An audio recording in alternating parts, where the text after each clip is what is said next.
Good morning students and assalamu alaikum. I hope you all are fine.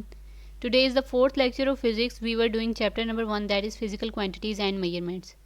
In the previous lecture we have discussed about international system of units कि world wide जो system of measurements है उसे हम कहते हैं international system of units. ये जैसे through out the world अब दुनिया में कितनी ज़बानें बोली जाती हैं, काफ़ी सारी लैंग्वेजेस हैं, लेकिन इंग्लिश आपके पास इंटरनेशनल लैंग्वेज है जो आप थ्रू आउट द वर्ल्ड कहीं पर भी बोल सकते हैं, ठीक है। वो हर कंट्री में समझी जाने वाली लैंग्वेज है।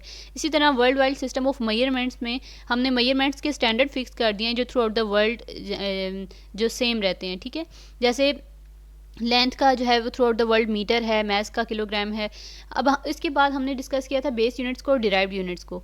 तो बेस यूनिट क्या है? वो यूनिट जो बेस क्वांटिटीज़ को डिस्क्राइब करते हैं या जिन्हें हम यूज़ करते हैं to measure the base quantities, वो बेस यूनिट्स होते हैं।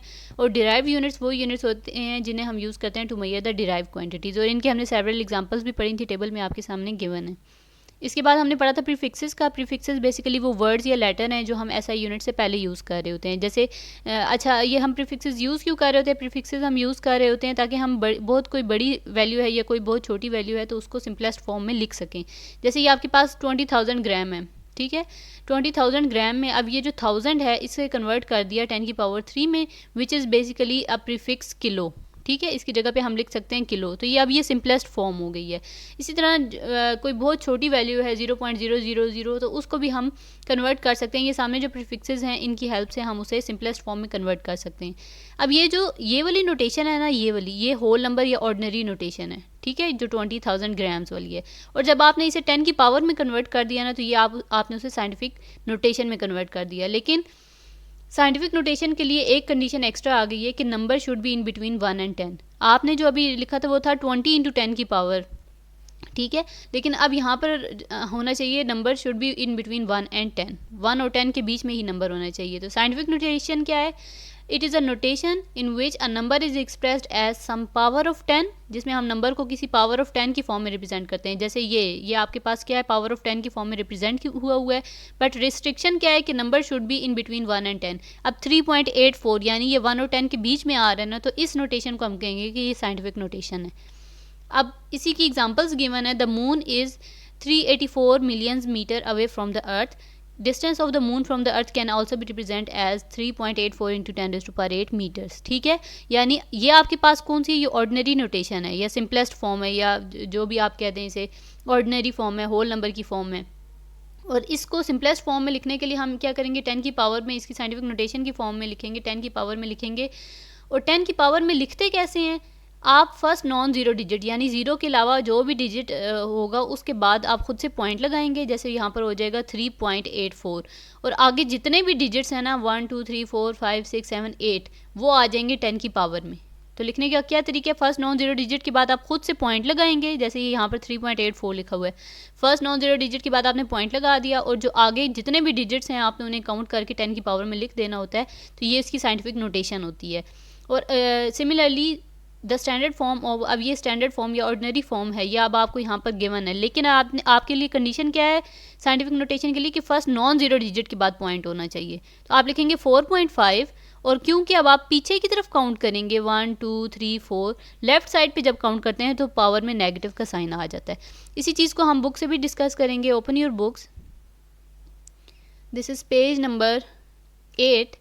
Scientific notation. साइंटिफिक नोटेशन में क्या है? A simple but scientific way to write large और small number to express them in some power of 10। कि इसमें हम क्या करते हैं, हम नंबर को, कोई बहुत बड़ा नंबर या कोई बहुत छोटा नंबर है तो उसे हम सम पावर ऑफ 10 की फॉर्म में रिप्रेजेंट करते हैं। कंडीशन क्या है? सिर्फ कंडीशन ये है कि आपके पास जो नंबर होना चाहिए it should be in between 1 and 10, ठीक है। और इसी को हम स्टैंडर्ड फॉर्म या साइंटिफिक नोटेशन की फॉर्म भी कहते हैं। A number is express as some power of 10 multiplied by a number between 1 and 10, कि जिसमें आप नंबर को सम पावर ऑफ 10 में लिखते हैं। जैसे ये अब सम पावर ऑफ 10 है, ठीक है, और number should be in between 1 and 10। अब यहाँ पर इन्होंने एग्जांपल दी हुई है कि लेट्स सपोज आपके पास एक ऑर्डिनरी फॉर्म है नंबर की 62750, ठीक है। अब इसको हम ऐसे भी लिख सकते हैं 62, इस तरह भी 10 की पावर में लिख सकते हैं, हम इस तरह भी लिख सकते हैं और हम इस तरह भी लिख सकते हैं। ये तीनों तरीके से हम लिख सकते हैं। लेकिन जो मोस्ट एक्यूरेट वे है to write in the scientific notation वो आपके पास है 6.275 × 10 की पावर 4। बिकॉज आपके पास साइंटिफिक नोटेशन की जो डेफिनेशन है वो ये है कि फर्स्ट नॉन जीरो डिजिट के बाद पॉइंट होना चाहिए। आपने फर्स्ट नॉन जीरो डिजिट के बाद पॉइंट लगाया और आगे के डिजिट्स जो होंगे वो आपके पास 10 की पावर में आ जाएंगे। ठीक होगी बात। अब इसके बाद आप देख लेंगे जी, ये एक और एग्जांपल दी हुई है 0.00। इसमें भी देखें फर्स्ट नॉन जीरो डिजिट यानी जीरो के अलावा कोई भी डिजिट होता है वो नॉन जीरो होता है। ठीक है, तो फर्स्ट नॉन जीरो डिजिट के बाद आप पॉइंट लगाएंगे तो ये हो जाएगा 4.5 इंटू 10 की पावर -4। -4 मीन्स आप बैक साइड पे काउंटिंग करेंगे, अब डिजिट्स के जीरोस को बैक साइड पे काउंट करेंगे। अब आपको इस चीज़ में अगर कंफ्यूज हो रहे हैं तो आप देखिए नंबर लाइन का कॉन्सेप्ट। आपने प्रीवियस क्लास 8th में भी नंबर लाइन के बारे में पढ़ा हुआ था। आपके पास सेंटर में जीरो होता है और इस साइड पे सारे पॉजिटिव नंबर्स होते हैं और इस साइड पे सारे जो होते हैं वो नेगेटिव नंबर्स होते हैं।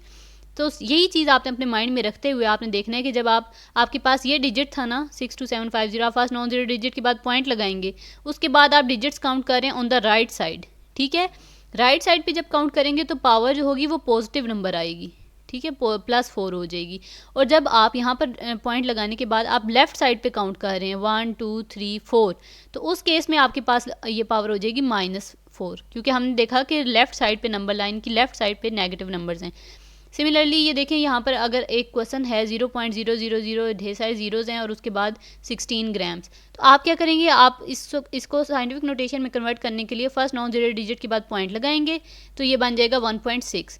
और 10 की पावर में आप क्या लिखेंगे, आप यहाँ पर पॉइंट लगाया ना, इससे पीछे डिजिट्स काउंट करें 1 2 3 4 5 6 7 8 9, तो इसकी पावर में आ जाएगा 9 with which sign, with minus sign, क्योंकि हम लेफ्ट साइड पे काउंट कर रहे हैं। ठीक होगी बात।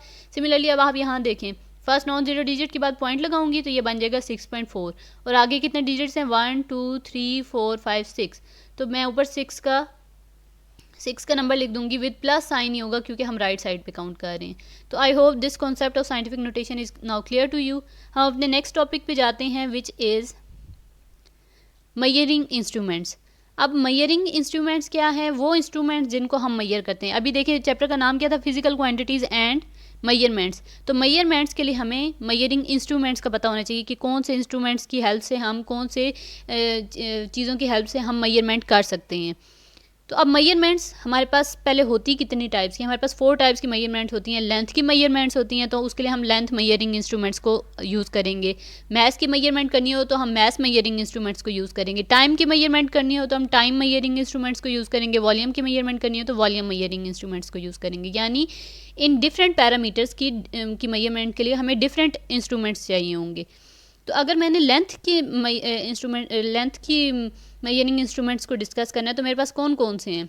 फर्स्ट वन मीटर रूल, एक वो जो लकड़ी का एक लंबा सा होता है रूलर, जैसे जो मोस्टली यूज़ किया जाता है लेबॉर्ट्रीज़ वगैरह में, जो दो पॉइंट्स के बीच का डिस्टेंस चेक करने के लिए उसे हम कहते हैं कि मीटर रूल। ठीक है, ये अभी मैं आपको इनकी पिक्चर्स भी दिखाऊंगी तो क्लियर हो जाएगा। उसके बाद आपके पास आ जाता है मेजरिंग टेप। मेजरिंग टेप जो एक टेप सी होती है, उसके अंदर वो स्टील का रोल हुआ होता है, बेसिकली जो यूज़ करते हैं कारपेंटर्स यूज़ करते हैं, और ये जो लोहार होते हैं ये यूज़ करते हैं, वो मेजरिंग टेप हो गई। ये क्या है, लेंथ मेजरिंग इंस्ट्रूमेंट्स हैं। फिर आपके पास वर्नियर कैलिपर और स्क्रू गेज, ये भी 2 इंस्ट्रूमेंट्स हैं जिन्हें हम डिटेल से डिस्कस करेंगे क्योंकि ये आप फर्स्ट टाइम सुन रहे होंगे। ये सब क्या हैं, ये चारों क्या लेंथ मेजरिंग इंस्ट्रूमेंट्स हैं। इसके बाद मैथ मेजरिंग इंस्ट्रूमेंट्स आ जाते हैं। उनमें आपके पास सबसे पहले आ जाता है फिजिकल बैलेंस। फिजिकल बैलेंस आपके पास जैसे तराजू, आप लोगों ने अक्सर ने देखा होगा तराजू, उसी को हम कह रहे होते हैं कि वो फिजिकल बैलेंस है। फिर आपके पास लिवर बैलेंस आ जाएगा और इलेक्ट्रॉनिक बैलेंस आ जाएगा। तो ये सब क्या है, ये इन्हें हम यूज़ करते हैं टू मेजर द मैथ्स। फिर आ जाता है time measuring instrument. Time measuring instruments में आपके पास स्टॉप वॉच आ जाती है और आप वॉल्यूम मेजरिंग इंस्ट्रूमेंट्स में आपके पास आ जाता है मेजरिंग सिलेंडर्स। तो इन सब को हम 1 बाय 1 डिटेल में डिस्कस करेंगे इंशाल्लाह नेक्स्ट टॉपिक में। तब तक आपके लिए टास्क ये है कि आपने ये 2 जो मैंने शॉर्ट क्वेश्चन दिए हैं इनके आंसर्स लिखने हैं। The first one is sun is 150 million kilometre away from the earth, write this as ordinary whole number. अब आपको वो वर्ड्स की फॉर्म में गिवन है ना, आपने उसे ऑर्डिनरी होल नंबर की फॉर्म में रिप्रेजेंट करना है। जैसे ये वाली नोटेशन होती है, वेट जैसे ये वाली नोटेशन है, ठीक है ना। इस तरह सिंपलेस्ट ये वाली जो नोटेशन है इसको आप कहते हैं कि ऑर्डिनरी नोटेशन है। तो ऑर्डिनरी फॉर्म में आपने इस पूरे को लिखना है 150 मिलियंस किलोमीटर को आपने ऑर्डिनरी फॉर्म में भी लिखना है और फिर आपने इसे साइंटिफिक फॉर्म में भी लिख देना है, साइंटिफिक नोटेशन में भी लिख देना है, ठीक है। ये फर्स्ट क्वेश्चन हो गया। Second one is right the number given below in scientific notation. अब ये सारे नंबर्स आपको ऑर्डिनरी फॉर्म में गिवन है, आपने इन्हें साइंटिफिक नोटेशन की फॉर्म में कन्वर्ट कर देना है। और इस चीज़ का ख्याल रखना है कि आप काउंटिंग अगर लेफ़्ट साइड पे कर रहे हो तो 10 की पावर में क्या आएगी, और अगर आप काउंटिंग राइट साइड पे कर रहे हो तो 10 की पावर में क्या आएगी। Okay students, if you will be having any question then you can ask. अल्लाह हाफिज़।